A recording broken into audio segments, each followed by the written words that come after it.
यात्रा को लेकर एक और अपडेट आपको दें, जहां पिछले 24 घंटों के दौरान 6064 यात्रियों ने पवित्र गुफा के दर्शन किए हैं। मुक़द्दस मकाम की जानिब वो गए। ये उसके बाद हुआ जब सैलाब आया और बाकी सारी चीजें हुई। लेकिन अब इंतजामिया की जानिब से एक और राहत दी गई है और श्राइन बोर्ड की तरफ से मुतबादिल रास्ते तलाशने के साथ साथ अब जाकर जो श्रीनगर से इसी साल एक बड़ी राहत दी गई थी यात्रियों को कि वो एक दिन में दर्शन करके वापस आ सकते हैं। हेलीकॉप्टर सर्विस जो है वो शुरू की गई थी और हेली टिकट सर्विस जो पहले श्रीनगर से अब जाकर श्रीनगर से पंजतरनी तक यानी एक लंबा रूट तय करके पहले इंतजामिया की तरफ से कहा गया था कि श्रीनगर से नीलगढ़ और पहलगाम तक जाने वाले यात्रियों को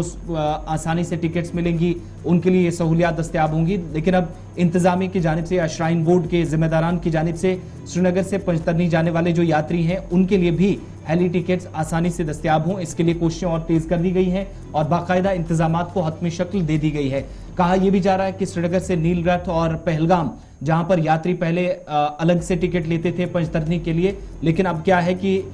ये एक और विंडो ओपन करके उन तमाम लोगों को राहत मिली है और उस गैप को फिल करने की एक तरह से ये कोशिश भी है। पिछले 3 दिनों के दौरान जो एक किस्म का झटका लगा है, बहुत सारे लोगों की जान गई है और इसमें काफी नुकसान भी हुआ है। अब जो लिंक दिया गया है जिसके जरिए आप टिकट आसानी से हासिल कर सकते हैं वो है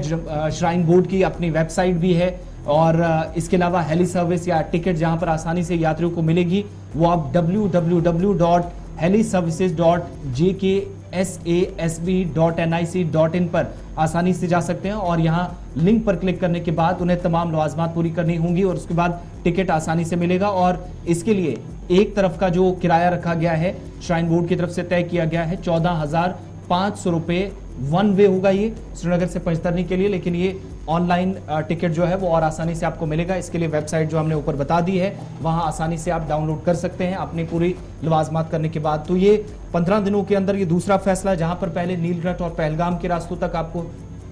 हेली टिकट्स मिलता था, लेकिन अब एक और विंडो ओपन करने की कोशिश हुई है बोर्ड की तरफ से।